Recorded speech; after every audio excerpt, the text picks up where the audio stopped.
Ultimate Spoken English Class Ashka. Today I want to tell about present simple tense. कोई सा भी काम हम करते हैं डेली रूटीन में या हम जैसे ES, IS और S कहाँ लगता है इनके बारे में हम आज जानकारी लेंगे। सबसे पहले हम जानते हैं कि ES कहाँ लगता है, IS कहाँ लगता है और S कहाँ लगता है। यदि हम बात कर रहे हैं पर्टिकुलर सब्जेक्ट के साथ जैसे he, she, it, them, तो इनके साथ हमेशा हमें he, ES, IS और S का यूज करना चाहिए। और हम बात करें एक से अधिक सब्जेक्ट के बारे में जैसे I, you, we, they, तो इनके साथ हम वर्ब की फर्स्ट फॉर्म का यूज करते हैं। सबसे पहले बात करते हैं अफर्मेटिव।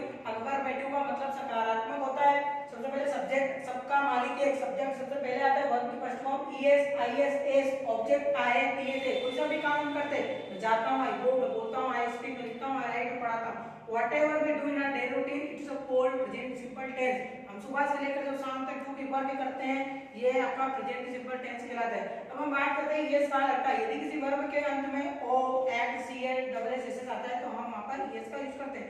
एग्जांपल, ही गोज वह जाता है, ही स्पीक्स वो बोलता है, ही टीचर्स वो पढ़ाता है, वर्सेस वो होता है। अब हम बात करते हैं यस, आई एस, तो ये हम दूसरे जो वीडियोस में जानकारी लेंगे। हम बात करते हैं नेगेटिव। तो नेगेटिव हमें पता है कि जो अफर्मेटिव होता है उसमें ही ES, IS लगता है, वो भी किसके साथ में लगता है, वो भी पर्टिकुलर सब्जेक्ट जैसे ही, शी, नेम के साथ और आई के साथ वर्ब की फर्स्ट फॉर्म का यूज करते हैं। नेगेटिव की बात करें, नेगेटिव में सबसे पहले आपका सब्जेक्ट आता है, उसके बाद डू डज नॉट, हम डू डज हेल्पिंग वर्ब का यूज करते हैं। नॉट वर्ब की फर्स्ट फॉर्म, ऑब्जेक्ट नहीं था, नहीं थी, नहीं थे। मैं नहीं जाता हूं तो आई डोंट गो, आप नहीं जाते यू डोंट गो, वह नहीं जाता है डजंट गो। तो हम नेगेटिव की बात करते हैं। नेगेटिव में हम क्वेश्चन पूछते हैं। नेगेटिव का मतलब होता है नकारात्मक। जैसे मैं खाना खाता हूं, आई ईट फूड, और मैं खाना नहीं खाता हूं, आई डोंट ईट फूड। मैं मार्केट जाता हूं, आई गो टू मार्केट, मैं मार्केट नहीं जाता हूं, I don't go to market. अब हम बात करते हैं इंट्रोगेटिव। देखिए इंट्रोगेटिव का मतलब होता है प्रश्नवाचक। प्रश्नवाचक, यदि कोई सा व्यक्ति आपसे क्वेश्चन पूछा क्या आप खाना खाते हो, तो बोलोगे यस, हाँ मैं खाना खाता हूं। तो सामने वाला यदि आपसे इंग्लिश में क्वेश्चन पूछ सकता है कि do you eat food, yes I eat food. Do you go to school, yes I go to school. Do you buy daily, yes I buy daily. Do you come to Aastha, yes I come to Aastha. No I don't come to Aastha. तो आपको yes और no में answer देना है। सबसे पहले हम बात करते हैं अफर्मेटिव और नेगेटिव।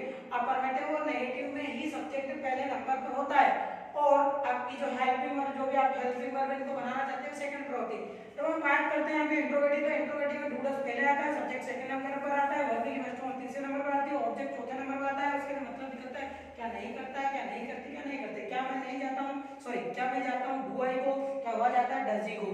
कोई सा भी काम हमें करना है, जैसे मैं जाता हूं, आई गो, मैं नहीं जाता हूं, आई डोंट गो, क्या मैं जाता हूं, डू आई गो। हुआ जाता है ही गोस, हुआ नहीं जाता है डजंट गो, क्या हो जाता है, डज ही गो।